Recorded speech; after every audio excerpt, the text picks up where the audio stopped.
So I use what's called a Soleus steel resistance band. You can buy them on Amazon. I'm sure you could buy it at like a local athletic store too. Maybe call ahead and ask. Support your local businesses. But it's Soleus steel. So the word Soleus and then steel, S-T-E-E-L, I believe. It's on Amazon.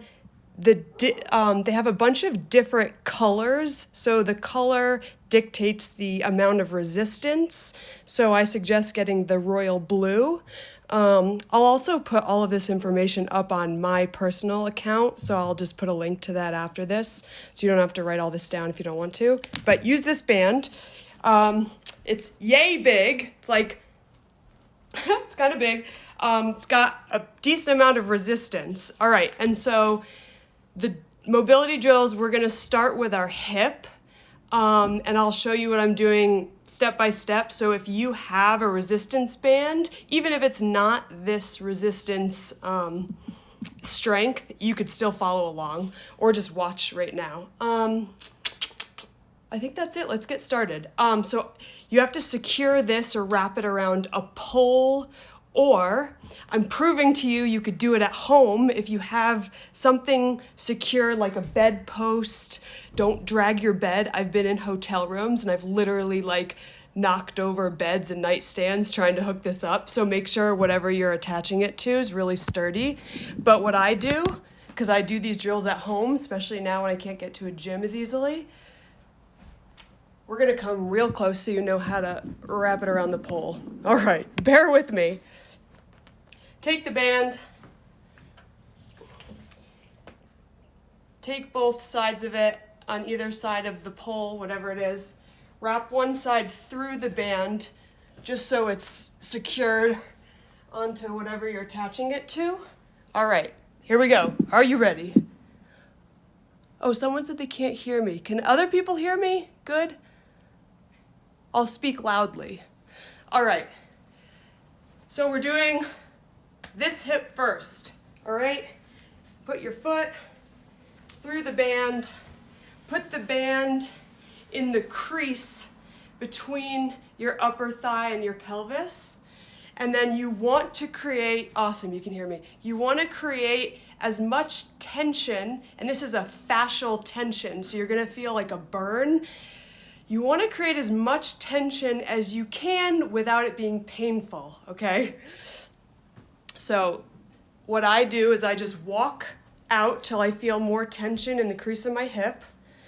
And then your front leg is totally straight, your knees straight, and one of your legs, the leg without the resistance band, is behind you, just also straight, just securing your balance on the ground.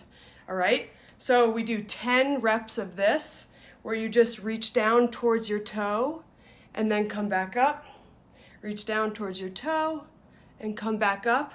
And basically what you're doing is the band is getting deeper into your hip joint and it's pulling on the fascia, it's opening up your hip joint, it's even taking your actual femur and pushing it a little bit further back, because sometimes it can move forward, sometimes it just gets stuck in weird positions from sitting. So you're actually pushing your femur bone back into the joint. So ideally, after you do this 10 times each side, you might notice a difference. Sometimes it takes a few of these sessions to actually notice a difference. Honestly, I did it twice a week. I do it every Monday, Thursday. Twice a week for 2 weeks, and I already started to notice a difference. So it doesn't take that much time, all right? All right, so one leg done. We're doing it all. We're doing the second leg. I'll just do 8 reps so as to not keep you all here very long if you're not actually doing it with me. But yeah, front leg straight, back leg straight, and then you're just rocking the band in the joint, okay? Awesome. All right, so that's number 1, is this side of your hip. I have added to this because after doing it for a few years, this initial routine, the initial structure, almost wasn't enough. I had to start adding more to it, but I had done it for like 4 years before I started adding more. So another one, what you could do is just rock, keep the band in your hip, rock your body back and forth, and you're pushing your knee over the outside of your toe. So you're pushing your knee over your pinky toe, all right? And it's really just getting even deeper. So after you're doing leaning forward, doing that exercise, you get an even deeper one when you're just pushing your hips into it, all right? What difference will you feel? So, we're done with that initial one. You should feel like your leg extension's better. So sometimes when you sit down, your hip flexors get really tight, and it's just like your leg will come forward, but it won't come back that far. But after you open up this part of your hip joint, your leg should be able to extend backwards farther, which gives you a greater range of motion when you're running, and you get more power. So when you're trying to go forward when you're running or when you're sprinting at the end of a race, say, if you're just stopping here, you're not getting as much power driving you forward. If you're going all the way back and really pushing back, the more force you put into the ground, you're just going to go forward that much faster. So you should feel more hip mobility, just like more range of motion and movement in your hips, and greater range of motion when you're pushing back. Okay, next one. Got to keep moving.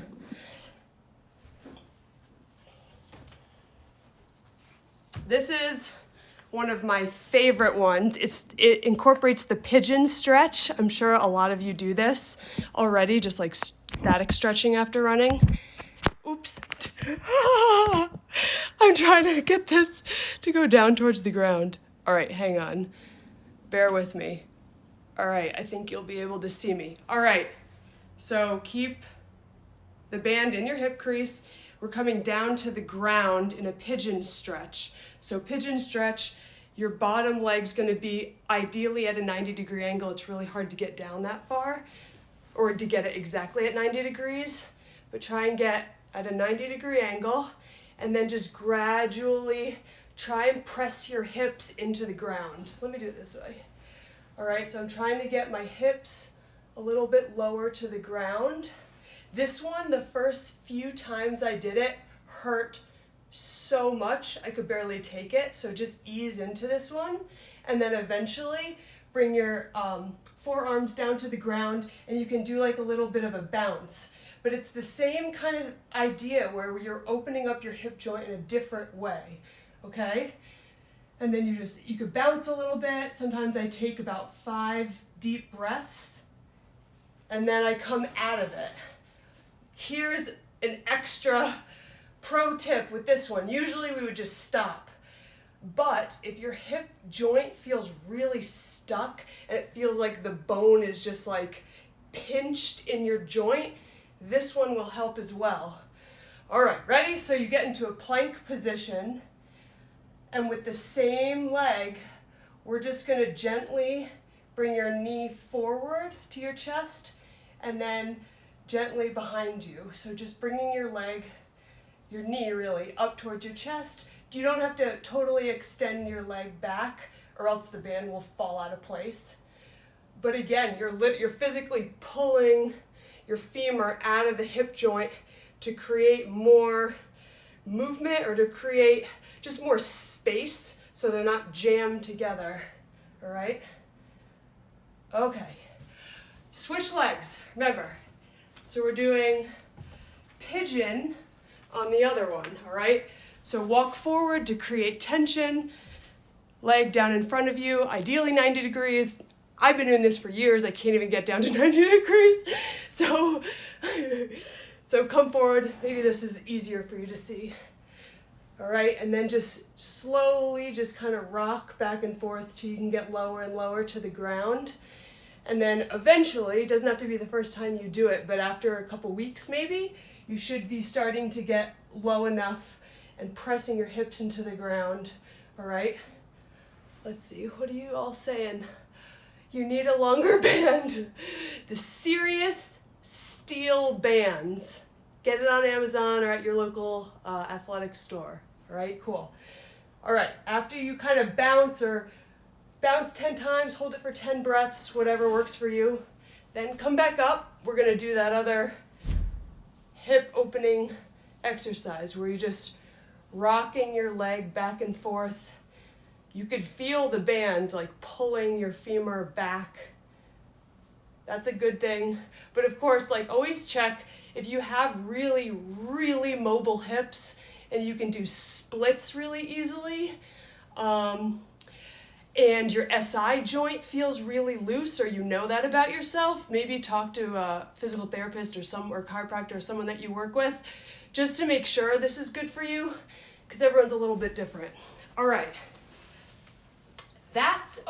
One more with the hips. I experimented and added to this over the years. So I added this one, which I love, because this one gets your adductors. And gosh knows, runners have tight adductors. Okay, we're going back in the stirrup. Take the band, it's still in the crease of your hip joint, or where your hip meets your pelvis, all right? But then we're turning sideways, okay? And you're gonna walk out a couple steps to create tension. So instead of pulling your leg back, we're pulling it out to the side, all right? And then just kind of stand with your legs. You're gonna end up bending this outside leg, all right? And then we're going to go rock to the opposite side away from the band. And it's pulling on your adductor. It's pulling your femur out a bit.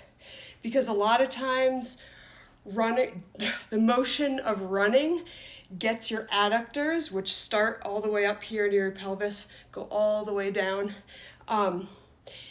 The repetitive motion of running in a straight line makes those really tight. So if you're doing other sports and you're cutting different ways and you're moving your body in different ways, or lifting or doing other sports, it actually helps. But this is helping open up your adductor from the hip joint. All right, switching sides. I need to grab this phone to see what you're all saying. It's hard to read. I need glasses. All right, other side. I'm gonna read, while you're doing this, if you're following along, I'm gonna read, let's see. I totally agree. These need to go in an iFit series or iFit library. Yes, I can post these somewhere else. I'll post my Instagram account and then I'll just put up a few videos on my account so you can watch them whenever. And then in the notes, I'll like detail what the exercises are called, or just like step-by-step directions. So you don't have to remember all this now. All right, so we're pulling our adductor away, pulling our femur out to the side a little more. Awesome. All right. Last hip one. This is like honestly my least favorite one, but I actually think it does help. And then we'll do ankles and then we're done. So you're not here all day. I know you're busy. All right, so this one we turn and we face the pole, face wherever your band is cinched around. And then you're gonna wrap the resistance band between your butt and then over your hip, all right? So between your butt, over your hip. And then, sorry, this is like an awkward angle. All right. So with the leg that has the band around it, step back. And then we're doing a backwards lunge, okay? All right? And so what it's doing, again, it might be a better angle to come over here. I just don't know if you can see. Now, we were just pulling our femur back. Now, we're pulling it forward because you want that range of motion. You don't want it super loose, but you want your femur to be able to rock in the joint. That's the whole reason, you don't want it just to get pushed back and to not be forward enough. So we're emphasizing both sides to unlock it, whichever direction is a little more like pinched or whichever has more restricted motion. All right, so all we're doing is coming down, coming back up. All right, I'll switch. Same thing, wrap it between your butt, around the side, walk it back, and then we're just doing a backwards lunge, just like that. This one, you should feel like a pretty good stretch in the front of your hip. So if you're traveling a lot, if you're sitting at a desk all day, this is magic. This will help so much. I stopped doing these drills for the first time in years a couple months ago for like 2 or 3 weeks, and I felt like my hip started hurting. Like it almost felt like this arthritis-y feeling in it, and it like really bothered me. And then after doing this again and getting back into the routine, it's gone, knock on wood. All right, ankles. All right.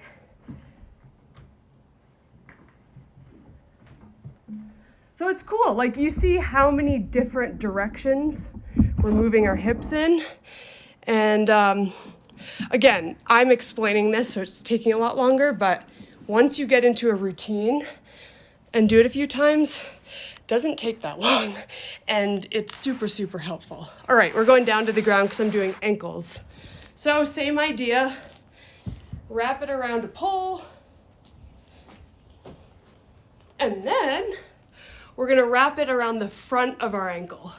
And I would wear shoes during this one, for sure, just to get a better grip on the ground. All right, so I put the band, it's going in your ankle joint, so I put it under my sock and under the tongue of my shoe, all right? So like right in the crease of your ankle joint. And again, we're moving forward to create tension, okay? And what you're gonna do is lift your toes up, and then I'll try and face the camera, and then we're moving our knee forward like this, as far as we can forward towards our pinky toe. You never really want your knee coming in towards your big toe. If anything, you want it straight or a little out to the side. So toes up, press your knee as far forward as it can go without dropping your toes. And then once you hit that threshold, then you can drop your toes and push it forward even more. So toes up, go towards the outside of your toe or of your foot, and then drop your foot. So the outside. So I do that 10 times. And again, you'll feel the bones around your ankle, they're kind of being pulled back in the joint, and then we'll do this exercise in the other direction, then it'll be pulled forward. So you get that motion either way. In addition to bringing your toes up, that one's really hard. It's really hard not to move your hips. So look, this is the wrong way to do it. So you don't want to be doing this with your hips. You want to try and get your knee as far forward. It's like physical therapists will call this it's kind of like the wall test, where your toes are like 2 inches or however far from a wall, and you try to touch your knee to the wall. And it shows you what your range of motion is like in your ankle. And man, so much stems from your ankles and your hips. So you want really good range of motion in your ankle, especially if you have Achilles problems, if you have plantar fasciitis. Yeah, I mean, it works up the chain. So your ankle and your hip, if they're more mobile, you won't have as many knee problems, because that's right in the middle. Think about how much your knee works, right? If your ankle's stiff, if your hip is stiff, the one in the middle gets the most brunt of all that, of all that like force when you're hitting the ground.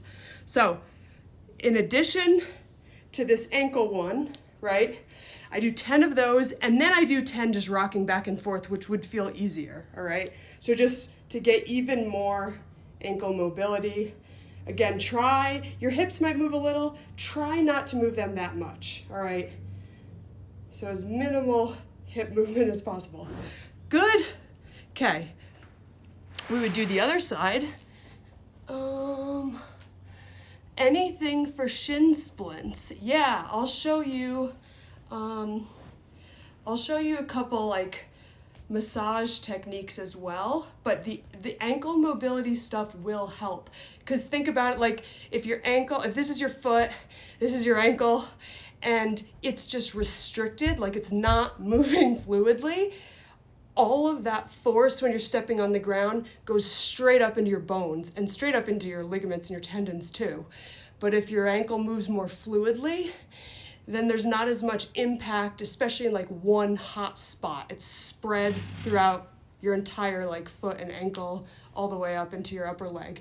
So any of these drills would help with shin splints totally, but I'll also show you some massage techniques because a lot of runners get really, really tight on the outside of their calves. We usually think about the meat of our calves in the back, but the outside has a lot to do with your shin splints.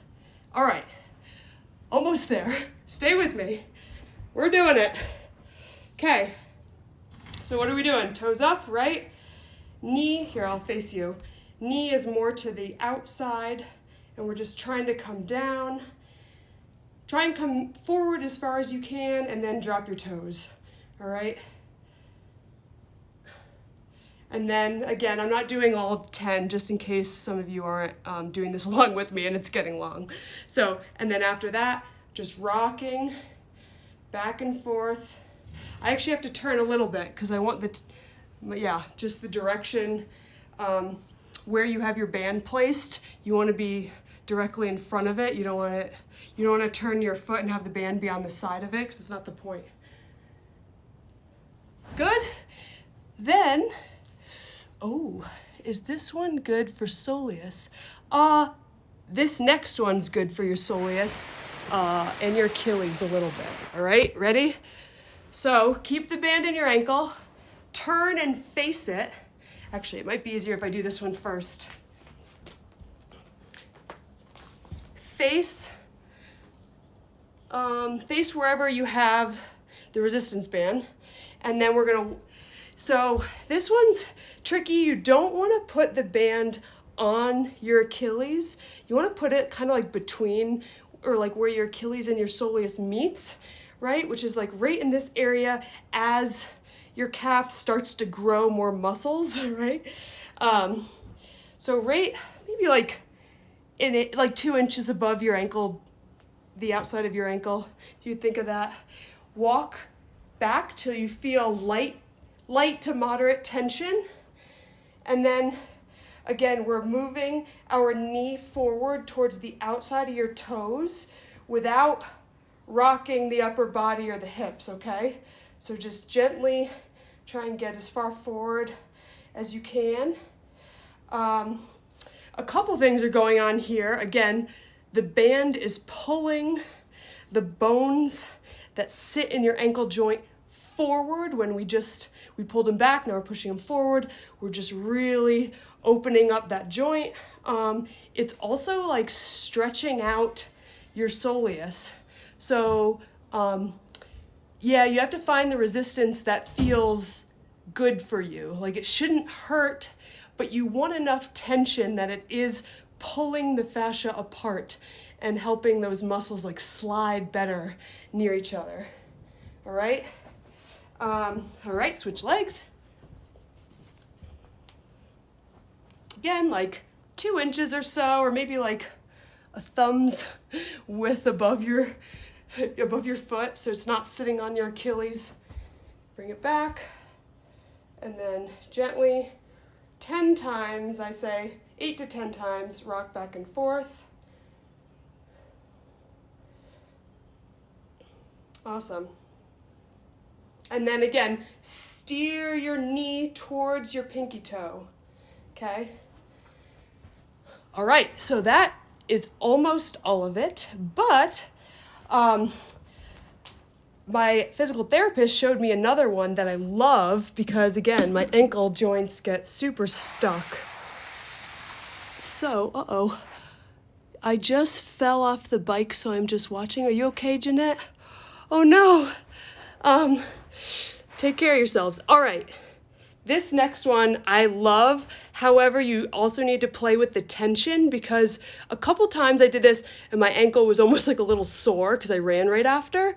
So just gradually build into this and get maybe a little deeper tension each time. So band is still wrapped around something sturdy. I'll do this foot first. Wrap the band around the top arch of your foot. So like at the top portion of where your laces meet the tongue of your shoe. You could do this barefoot, but sometimes it hurts. So you might want to put a shoe on or keep your shoe on. And then again, bring your foot back until you start feeling the band pulling your foot almost out of the socket. You're not actually trying to pull it out of the socket. Again, you're opening up space in your ankle joint.